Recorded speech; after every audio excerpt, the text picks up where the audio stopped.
मेरे प्यारे विद्यार्थियों, सुप्रभात। मैं doctor Chhotelal Gupta, assistant professor, Jamnilal महाविद्यालय हाजीपुर, ऑनलाइन हिंदी क्लास में आप सबका स्वागत करता हूं। आज के ऑनलाइन हिंदी क्लास में महाकवि आरसी प्रसाद सिंह द्वारा रचित कविता जीवन का झरना पर चर्चा करूंगा। इसके अंतर्गत कवि का साहित्यिक परिचय, कविता का पाठ तथा एक एक अवतरण का सविस्तार व्याख्या करूंगा। अब आप ध्यान से सुने। कवि आरसी प्रसाद सिंह का साहित्यिक परिचय। हिंदी और मैथिली भाषा के प्रमुख हस्ताक्षर, साहित्य अकादमी पुरस्कार प्राप्त कवि, कथाकार और एकांकीकार महाकवि आरसी प्रसाद सिंह का जन्म 19 अगस्त 1911 को बिहार के समस्तीपुर जिले में स्थित बागमती नदी के किनारे एक गांव इरौता में हुआ था। यही इनका कर्म भूमि भी था। इस गांव को आरसी इरौता नाम से भी जानते हैं। राम वृक्ष बेनीपुरी जी के कहने पर युवक समाचार पत्र से साहित्यिक जीवन की शुरुआत इन्होंने की। इस प्रकार महाकवि ने बाल काव्य, कथा काव्य, महाकाव्य, गीत काव्य, रेडियो रूपक एवं कहानियों समेत कई रचनाएं हिंदी व मैथिली साहित्य में समर्पित की है। प्रमुख रचना: माटिक दीप मैथिली काव्य संग्रह, पुजाक फूल मैथिली काव्य संग्रह, सूरजमुखी मैथिली काव्य संग्रह, जिस पर साहित्य अकादमी पुरस्कार 1948 में प्राप्त हुआ। हिंदी काव्य संग्रह: कागज की नाव, अनमोल वचन, कलापी, संचयिता, जीवन और यौवन, पांचजन्य, शतदल, आलोचना, कविवर सुमति, युग और साहित्य। आइए अब जीवन की झरना कविता का पाठ करते हैं।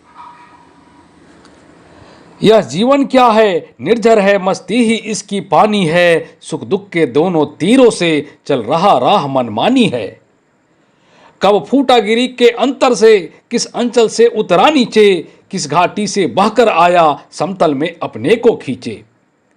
निर्झर में गति है, जीवन है, वह आगे बढ़ता जाता है, धुन सिर्फ एक चलने की अपनी मस्ती में गाता है।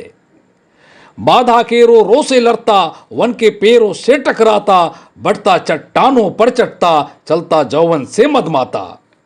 लहरें उठती है, गिरती है, नाविक तट पर पछताता है, तब जौवन बढ़ता है आगे, निर्झर बढ़ता ही जाता है।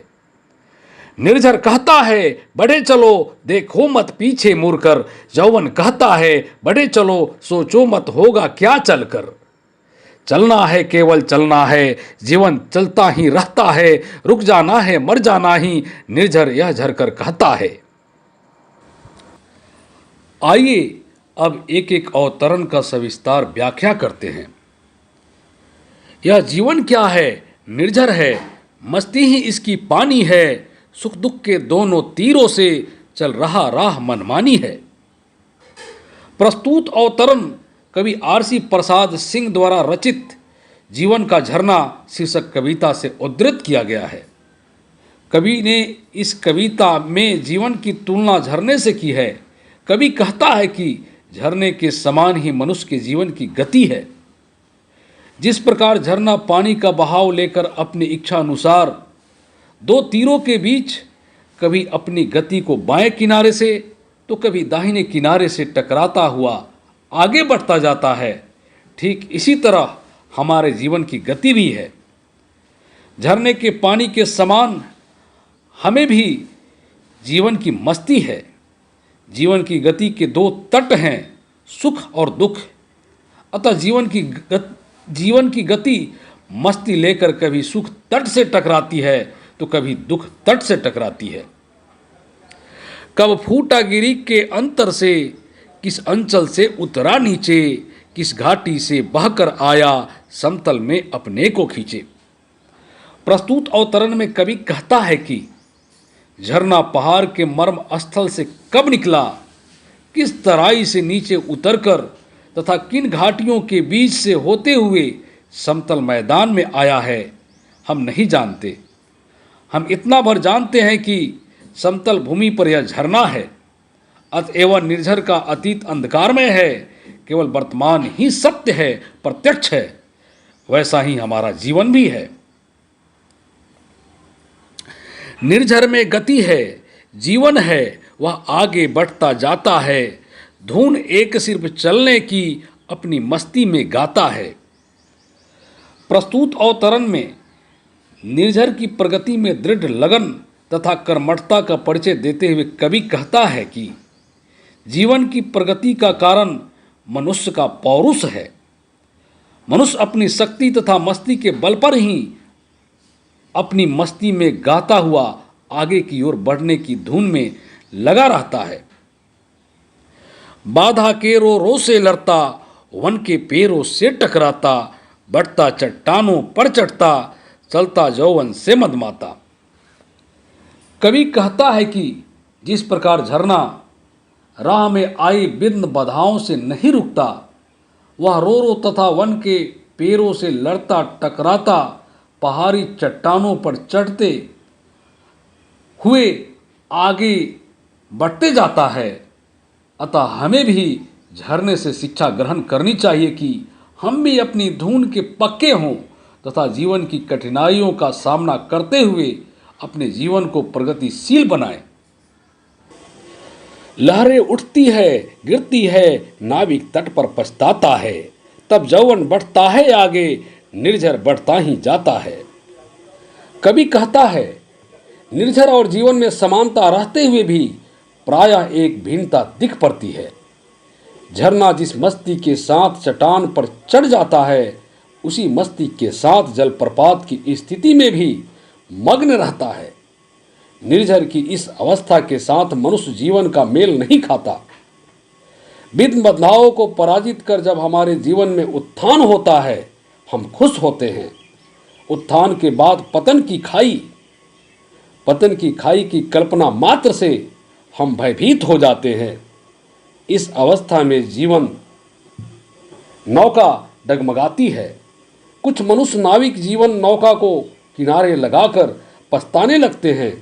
कुछ जीवन नौकाएं डूब जाती है, लेकिन कुछ ऐसे भी सधे हुए नाविक होते हैं जो अपने पौरुष से इन परिस्थितियों में भी जीवन नौका आगे की ओर लेकर जाते हैं। निर्झर कहता है, बढ़े चलो, देखो मत पीछे मुड़कर। यौवन कहता है, बढ़े चलो, सोचो मत होगा क्या चलकर। अर्थात झरना पहाड़ का हृदय भेद कर तथा रास्ते की सारी विघ्न बाधाएं दूर कर आगे बढ़ता है। झरने की आवाज से जो संदेश निकलता है, उसका उल्लेख करते हुए कवि कहता है कि उन्नति के पथ पर जो व्यक्ति जहां पहुंच सका है अथवा अवनति के गति में जो जिस दशा में पड़ा हुआ है, उसे वहीं पर नहीं रुक जाना चाहिए। आगे भूतकाल की मृदुल तथा कटु स्मृतियों की याद में समय बर्बाद नहीं करना चाहिए। समय बर्बाद करना मूर्खता है।